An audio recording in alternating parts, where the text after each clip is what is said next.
Namaste, Saiji. Namaste. Namaste, everyone. All of you remember that Saiji explaining about the floating stone miracle? He's showing it? Yeah. Yes? Okay, let me put everyone on a mute and listen to me what I'm saying, please. What is actually there is a stone which floats in the water. It is exist and it is related to the Ramayana. It is available in to see in near Rameshwaram, where Ramasetu was built by Ramaya and others. There is a stone which floats there. You can go and see whenever you visit Rameshwaram. You can ask your parents to take there, and you can see that particular stone is used for Ramasetu building the Ramasetu, and it is near Rameshwaram. Rameshwaram is the place where Rama Pratishta of Shiva. That place is called Rameshwaram. And there are so many engineers and architect work to build Ramasetu. And that all information and the particular details, everything will come to you in a very soon in a story form. All of you know that Shankaracharya, Adi Shankaracharya, right? You know? Yes. Okay, Shankaracharya's time. Yeah, okay. Keep it in a mute. I know that is all of you know it. He created unity and integration kind of a work in a nation.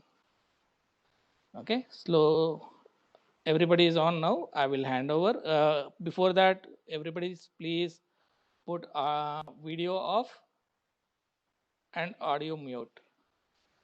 Namaste, Saiji. Namaste. Namaste. Please take over. Yeah.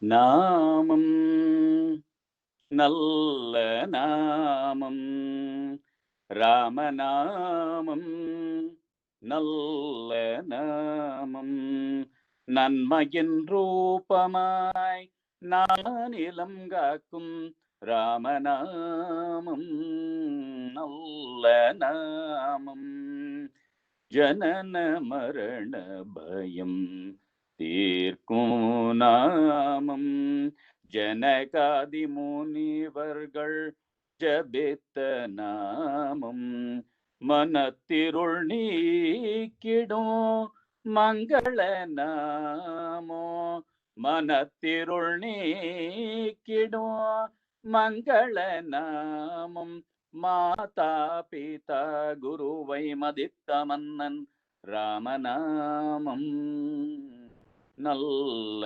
நாமம். So looking at various languages, today's song is from Tamil. Here the poet says Ramanamam is a very good namam, very good name. It will remove the fear of birth and death. It was chanted by great rishis like Sanaka. It removes darkness in your heart. It is the name Rama, who respected greatly his parents and his guru. We will see later how much Rama respected his father, his mother, and his guru. The Vedam says, Matru Devo Bhava, Pitru Devo Bhava, Atiti Devo Bhava, Acharya Devo Bhava. Rama lived it. Similarly, all of you from today on, being Rama's devotees, should always listen to your parents and your teachers. Okay? So before I start, today's session is sponsored by Ramanama Insurance Company. 15 minutes a day can relieve you from 15 janmas or more. So last week we saw that human birth itself is a miracle. We saw that we have free will. We have the ability to think. Some of us a little bit less than the others, but we have the ability to think. But we also have something else that's kind of special. We have the ability to call God and call Bhagwan himself and ask him to come and accept our offering. So today we will call Rama. So that is why I have Rama set up here. And we will ask him to come and listen to our stories. So here we have a small Rama idol. We have Periva on top, Mahaperiva on top, and we have another picture of Rama. So let's start. Let's take Periva's blessings first.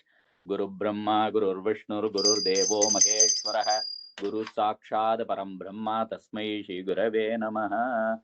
Let's bring Rama into our heart for a few seconds. I know you've been doing this.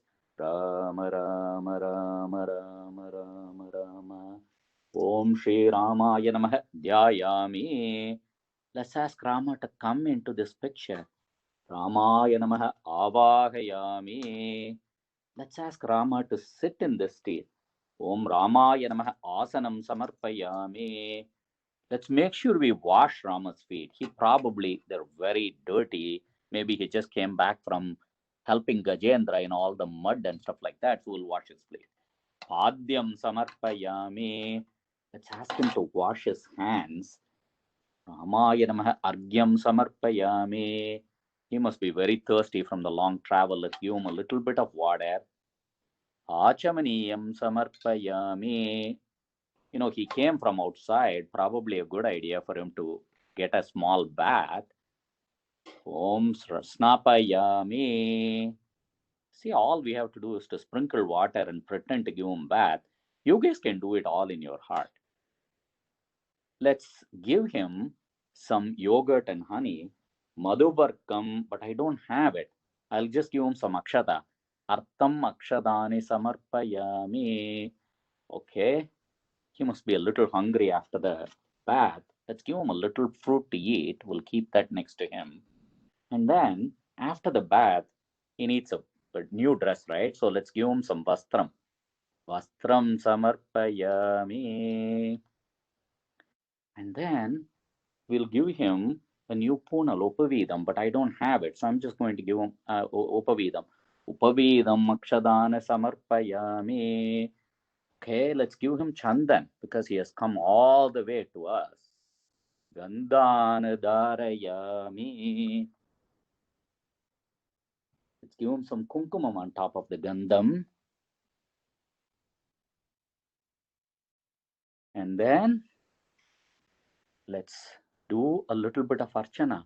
Rama, Rama, Rama, Rama, Rama, Rama, Rama. And then let's give him dhupam.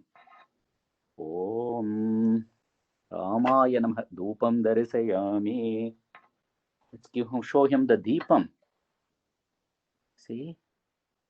Now it is time to do nivedanam. Let's offer him a fruit. Going to give him a fruit. And then let's do him the final harati. Rama, Rama, Rama, Rama, Rama. I did 16 steps. This 16-step puja is called Shodasha Upachara Puja. So what we just did in English was do 16 niceties to Rama, who has come all the way to be here. Okay, now Rama, from here, just listen to our story. Okay, your story rather. Okay. King Dasharatha received Vishwamitra. Remember, Vishwamitra came and we were wondering what is Vishwamitra going to want. King Dasharatha received Vishwamitra like Indra would welcome Brahma by touching his feet. The king said, I'm indeed blessed among men. Your coming can only be due to good deeds of all my ancestors.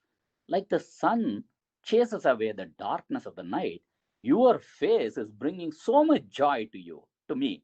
My heart is full. Born as a king, you did so much tapas and you became a Brahma Rishi himself. And you yourself have come seeking my house? Is there anything at all that I can give you that is in my power? If there is anything, you just give me the command and I will obey. Vishwamitra was so happy to hear these words. His face brightened. King, your words are so worthy of you. You are born in the Ishwaka dynasty and Vasishta is your guru. What else could you actually say? You said yes even before I asked what it is that I want. This fills my heart with so much joy. And he explained the purpose of the visit. Remember how nice Dasharatha asked for a son to Vasishtha? Vishwamitra was equally smart with his words. He said, Dasharatha, when people like me have trouble, we may go to Brahmaloka, Kailasha, or Vaikuntham. Then we go to Ayodhya to get relief. You know what he implies? If Brahma, Vishnu, and Rudra cannot do something, then Dasharatha, you are the person who is capable. You know, in Tamil, people will say he's doing on me, right? It's flattery. He's doing flattery. So, is there any place in the world like Ayodhya? He's trying to appeal to Dasharatha's vanity, right? He really wants something from Dasharatha so badly. What could it be? Vishwamitra said, I'm engaging in a yajna. As it nears its completion, two powerful Rakshasas, Maricha and Subhahu, they mess it up. They shower dirty blood and flesh on the sacred fire. Oh my goodness.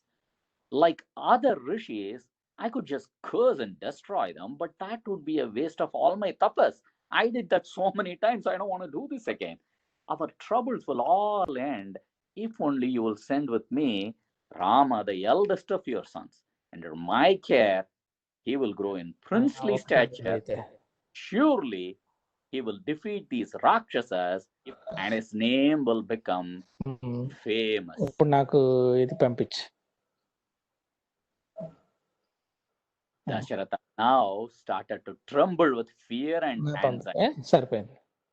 He had a సరే heart వస్తుంది. either give his అలాగే well-beloved son to be killed by Rakshasas.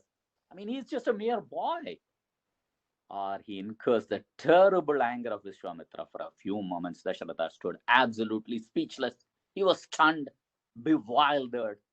But recovering from the shock, he begged the sage, oh sage, please, Rama is not even 16 years old yet. How could he fight the Rakshasas? Of what use is sending a little lad with you, little boy? What does he know of the tricks of these Rakshasas? It's not right I send a mere child to fight Rakshasas. I am here. My army is ready to go and march. Okay, tell me about your enemies. I shall go with you at the head of my army. We will do your bidding. everyone వస్తుంది, తర్వాత enter submit రావాలి కదా అట్లా. Tell me about these Rakshasas that mess up your yajna, and I will take care of them. Vishwamitra described Maricha and Subhahu. నేను ఒకసారి నీకే పోస్తాను, నువ్వే చెయ్యి. He again demanded. One second, Sai. Ram Ram. Shri Gurubhyo Namaha. I think there is somebody should mute the thing. Kampala Sharma ji, is your phone mute? Not me. Somebody else. Hello. It's the host who's unmuted. Okay, I will continue. Ram Ram. So Vishwamitra. It's not me. Somebody else. Okay. Yeah. Richa and Subhahu and Rama, their master. He demanded again Rama should be sent along with them. Dasharatha persisted in refusing. Parting with Rama will be death to me. I shall go with you, please. Me and my army. Why, it seems the task that you proposed is hard, even for me. How could my son cope with it? Indeed, I cannot send him. Please, please, I am ready with my army. Dasharatha's attempt to go back on his hasty promise. Remember, he said, you command, I shall obey. He already made a promise. It enraged Vishwamitra. The king's reasoning and pleading was like pouring oil on a fire of his anger. This conduct is unworthy of the Ishwaku dynasty, he said. Tell me if this is your final word. I will turn and go back the way I came. You may live long with all your relatives, having gone away from the path of this truth. You are an insult to Harishchandra. He brought up Harishchandra. Vishwamitra should know he was the one who made Harishchandra famous. Harishchandra was a great king who never lied and always kept his promise. He was the ruler of Ayodhya long before Dasharatha. The gods decided to test if he will never lie even under great trouble. They asked Vishwamitra of all people to help them. Sorry for the interruption. The Harishchandra story is sponsored by the Satya Insurance Company. You are in good hands with the truth. One day, Harishchandra went hunting in the forest. Suddenly, he heard the cries of a woman. As he went to help her, he entered the ashram of Vishwamitra. Vishwamitra was disturbed in his meditation and became angry. To cool his anger, Harishchandra promised, I will donate all my kingdom and everything I have. Just leave, except for my wife and child. I'll give you everything. Please don't curse my kingdom and the people there. Vishwamitra was tricking him. He accepted the donation. And he said, okay, Dharavarthu Kudu, give it to me. And he holds. He says, but where is the Guru Dakshina? And Harishchandra looks around. I gave everything I have.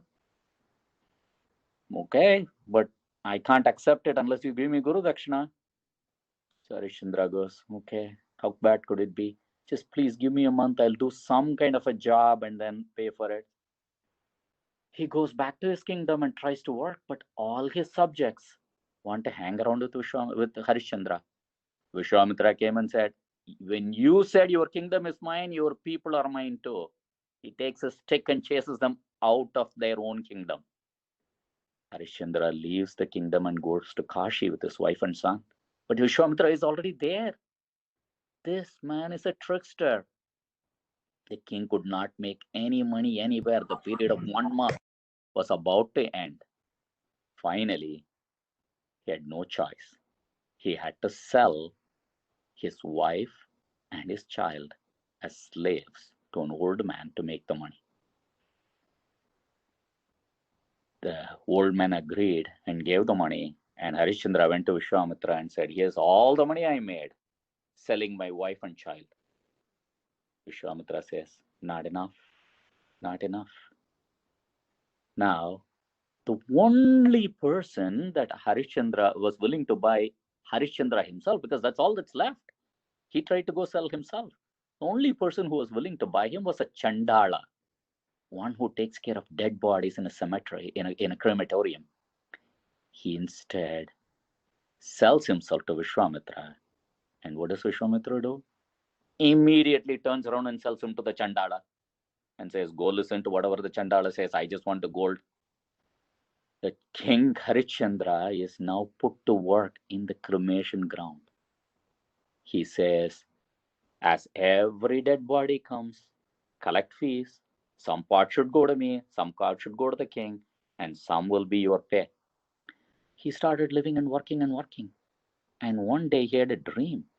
In the dream, he realized all his troubles, why he was born a king, why he was cursed, and why he was now suffering without his wife and a child, was all because of all the sins, mistakes he made in his previous birth. All the papam was the reason. During the nightmare, he saw his queen crying before him. When he woke up, he saw the queen was actually crying.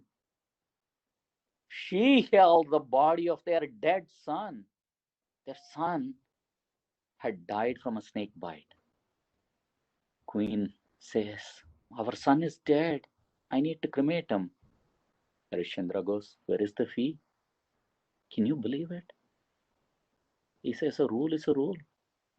Even if it is my own son, I can't let you cremate our own son without paying any fee. So the wife says, the only possession I have is the old sari that I am wearing. I'll rip half of it and give it to you. Please accept it. Harishchandra agreed. Think for a second about what they are going through. The kingdom is gone, the wife was sold, and now the son is dead from a snake bite. I'll tell you a little story. When I was around 15 years old, I lived in a dairy farm with my guru, an ashram. My job was to feed the cows, about 40 of them every day. I would wake up early in the morning around 5:30 and go to the stock room to pick up the cattle feed. One morning, my guru woke up before me and he was sitting on the way to the stock room. And he had a bottle in his hands, just like the bottle in this picture. And he goes, "Come here, Sai. I want to show you something." I go, inside it is a small brown cobra. Cobra, really poisonous snake, tiny, like as small as my finger. I go near the bottle. The snake from inside the bottle is jumping up, trying to bite me. Right? I got scared. I run, bro. I move back. Guru says, "Don't worry about it. I'll tell one of the workers to take it and put it near the river." I found it in the stock room. I went ahead of you. I saw it in the stock room. I just trapped it in this bottle and brought it up. I just wanted to show you. There were like a couple of holes on top of the bottle for the snake to breathe. And, I'm a little slow in understanding. I didn't realize he just saved my life. All I was worried about was, are there any more snakes? So I take a stick and I go bang everywhere like this, make a lot of noise, hoping any snakes would go away. I had wondered several times, why was I saved? And even if I was saved, why did he have to show me the snake in a bottle? Right? I've long wondered. I thought yesterday, maybe he wanted me to tell the story to you. Right? Why was I saved? And this little snake next to it? I saw this snake yesterday when I went for the run. That's how I know that my guru really wanted me to tell the story to you guys. What about Harishchandra and his sons? What did they do? Why did he die? What mistakes could it be? Let's see what happens. Is it like Harishchandra always tells the truth and no lies? Yes, Harishchandra's wife said that it is too embarrassing to live without even a proper dress to cover up. So they also decided to give up their lives on their son's cremation fire. As she tore her sari, Vishnu himself appeared with all other Bhagwans. The Chandala was actually Yama.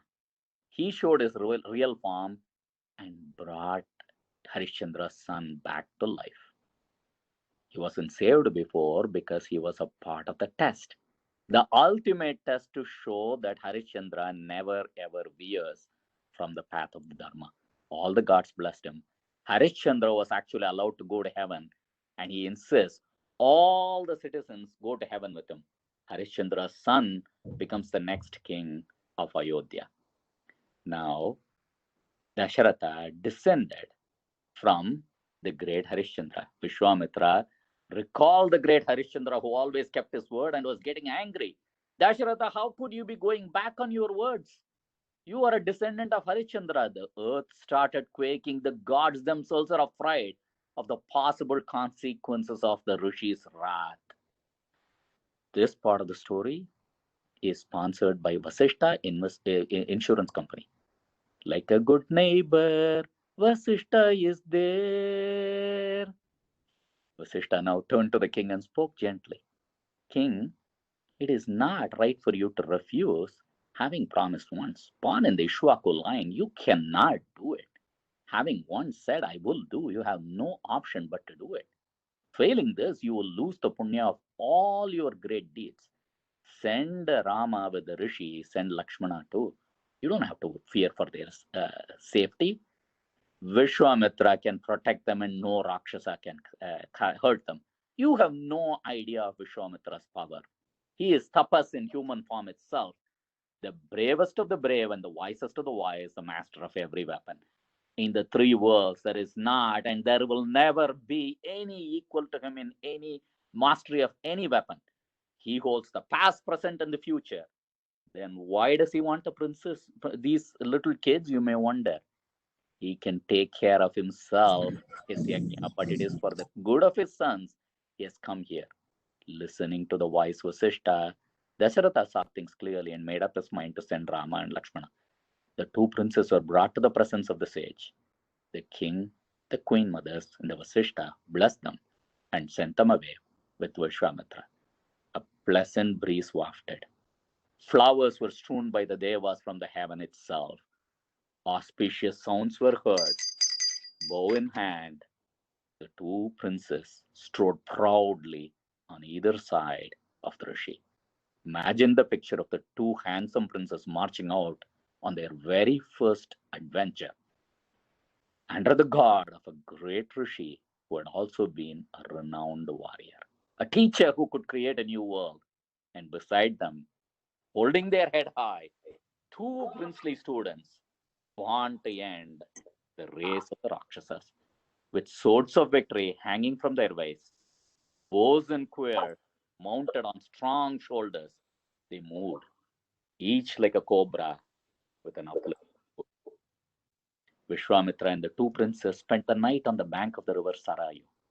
Before retiring, Vishwamitra initiated the princes two secret mantras, Bala and Atibala, which had the virtue of guarding them from fatigue and harm. They slept on the river bank that night. Rising at dawn, they proceeded on their journey. They reached Kamashrama in Angadesha.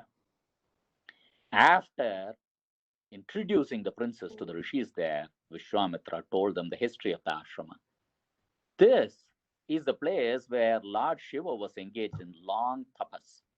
It was here that the foolish god, Devata Manmata aimed his arrow at Shiva himself and was turned to ashes by his anger. Hence, this place is known as Kamashrama.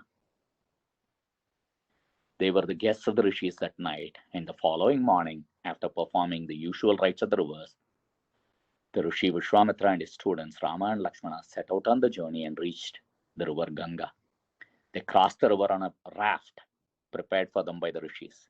In midstream, the prince heard a noise and asked Vishwamitra what it could be. He explained them it was the sound of the Sarayu river flowing into the Ganga river.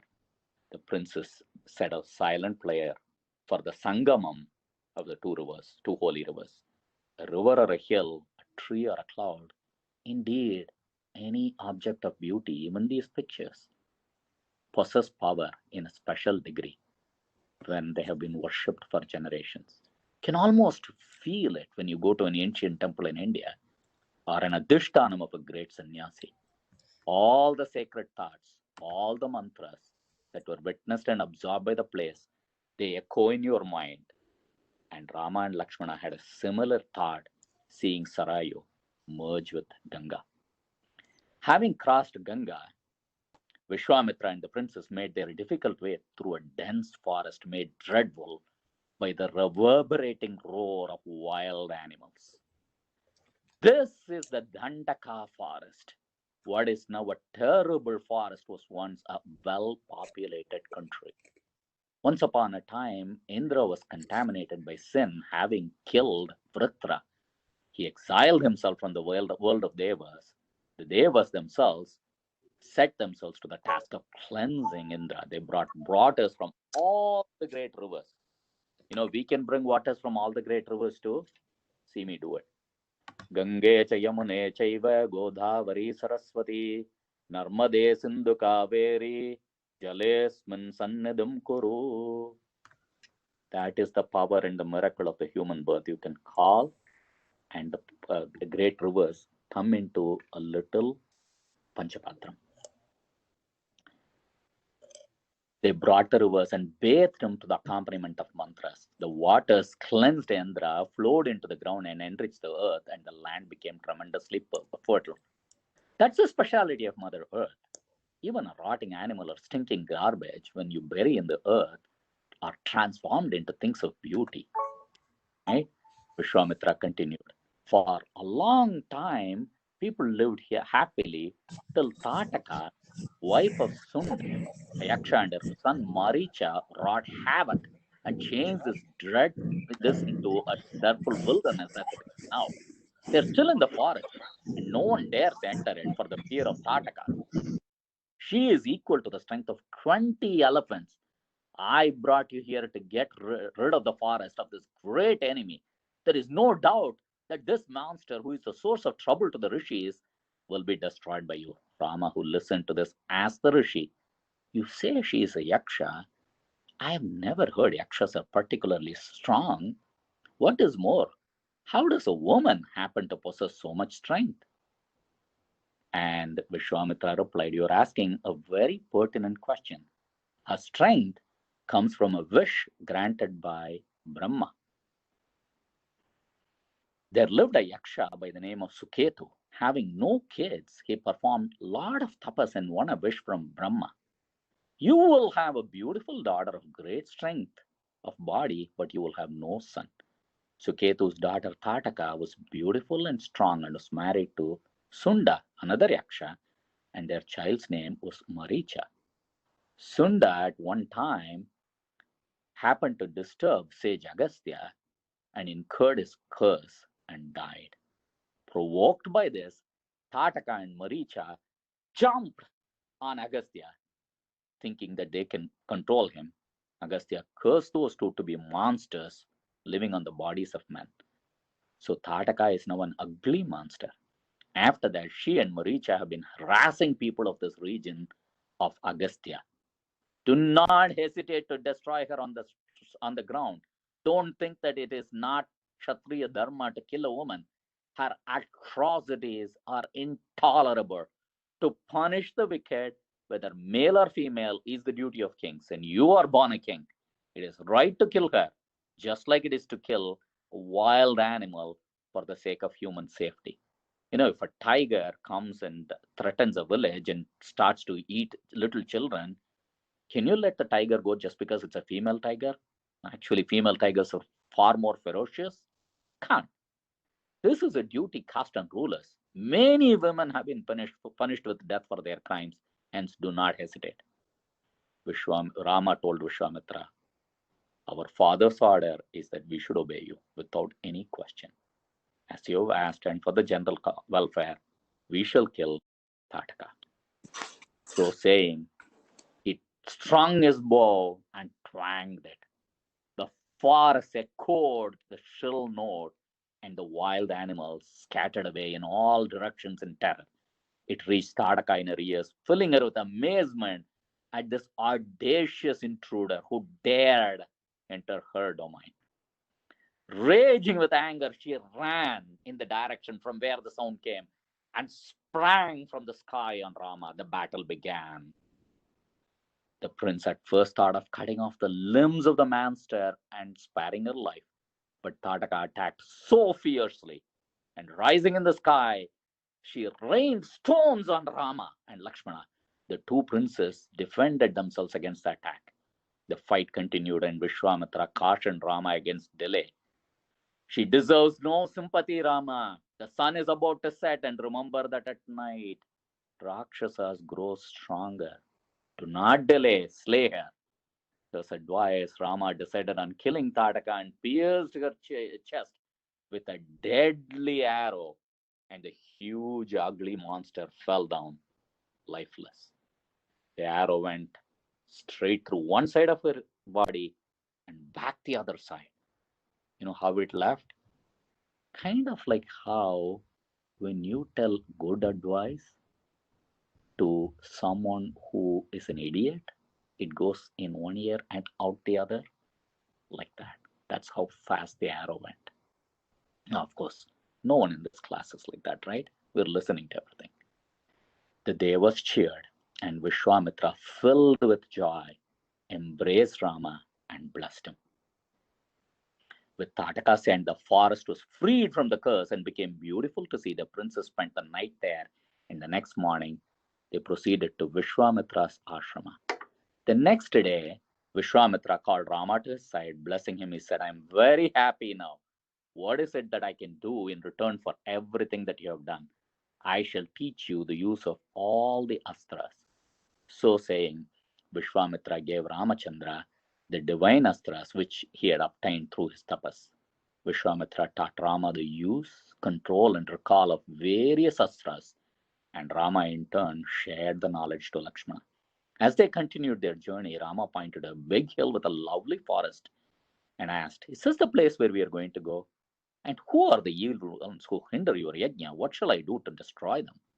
Ramachandra was eager to fight and win the blessings of the Rishi. That is indeed the place we are going to, replied Vishwamitra. There, Lord Narayana performs tapas, and it was there he was born as Vamana. It goes by the name of Siddhashrama. Mahabali, the grandson of Prahalada, You guys all know who Prahlada is, right? He is the son of Hiranyakashipu, and when he was in his mother's tummy, for the greatness of Mahavishnu, so he turned into a good person even though he was an asura.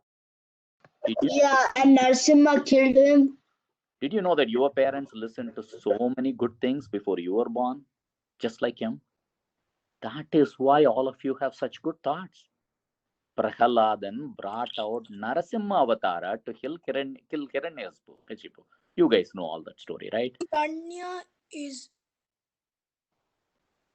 Mahabali is the grandson of Prahalada, was such a powerful ruler that even the Devas were afraid of him. Doing great tapas, Mahabali acquired the power of Indra himself, but he started to threaten Indra. Kashyapa and his wife Aditi prayed to Vishnu and begged him to be born as their son and protect Indra and the Devas from Mahabali. In answer to the prayers, Mahavishnu was born to Aditi as Vamana.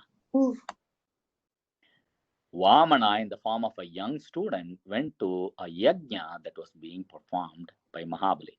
At the yajna, anyone can come and ask and receive anything they wanted. When Vamana came as someone asking for something, Mahabali's guru Sukracharya knew who really was and warned Mahabali, "Don't promise anything to this little young Brahmana." But Mahabali didn't listen to his guru.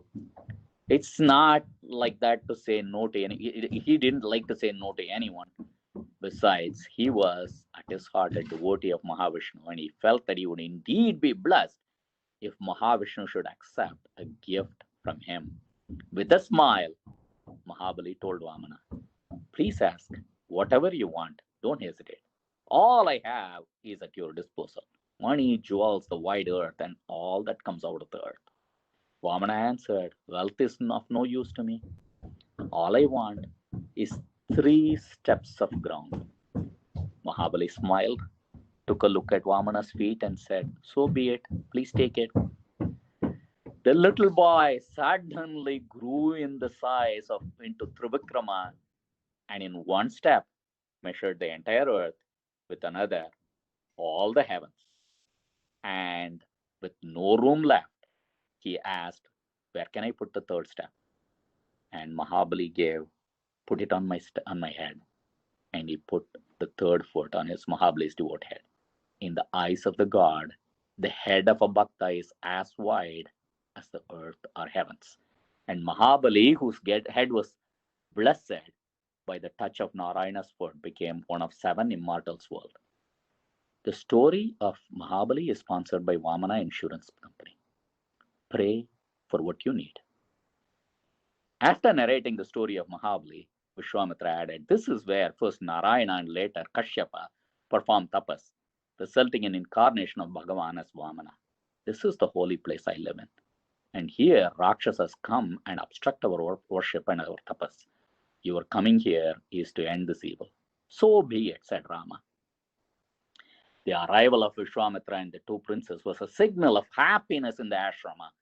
Rishis offered water and fruits according to custom. Rama told Vishwamitra that he might begin preparations for yaga immediately, and Vishwamitra started the pujas that very night.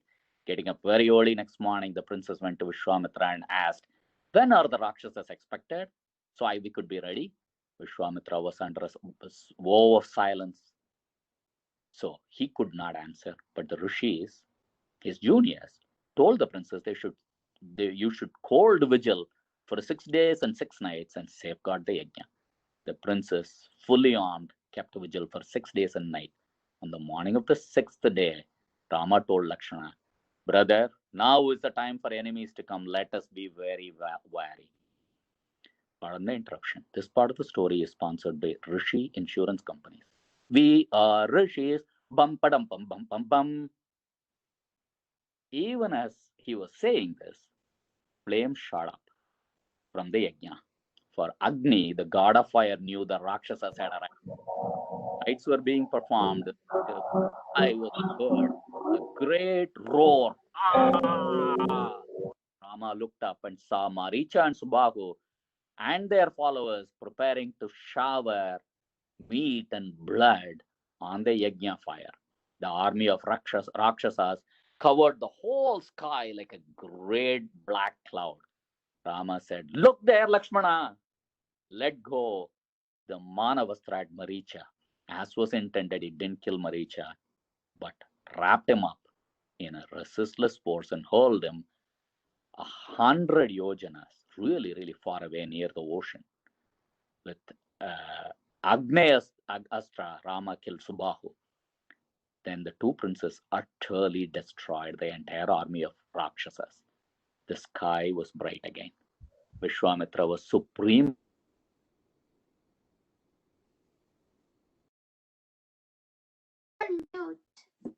You're Mute. mute. By accident. You're mute. You're on mute. Hari Om. You're on It's mute. here. On mute. Okay, I'm mute. with Agneya Astra, Rama killed Subahu. Then the two princes utterly destroyed the entire army of Rakshasas. The sky was bright again. I am so grateful to King Dashratha. You have fulfilled the promise, princess. I admire your fortitude. This ashrama has through you become again a scene of success. Siddhashrama. Siddha means success. Next day, Rama and Lakshmana, after their morning prayers, went to Vishwamitra and asked for further orders. What will happen? Where will they go? We will see in the next session. Last week, we saw that being born as a human is such a rare thing among so many living things. We saw that from Harishchandra that we have good and bad things happen in this birth based on the karma from previous birth. We also saw that we are blessed that we can call Rama so easily. All we have to say is Rama, Rama, Rama, Rama, and Rama will guide us to the right way, the way of Dharma. We joked a lot about insurance companies, right? There is a reason. Rama Nama offers us insurance. It is insurance against going the wrong way. Remember, we imagined tripping and falling, but catching Rama's feet. And what did Rama say? Call my name, and I will always come to pull you up. That's what insurance is. Let us wish Rama here in this picture and in the idol goodbye, but let's keep Rama in our hearts. Rama, Rama, Rama, Rama, Rama, Rama, Rama, Rama, Rama, Rama, Rama, Rama, Rama, Rama.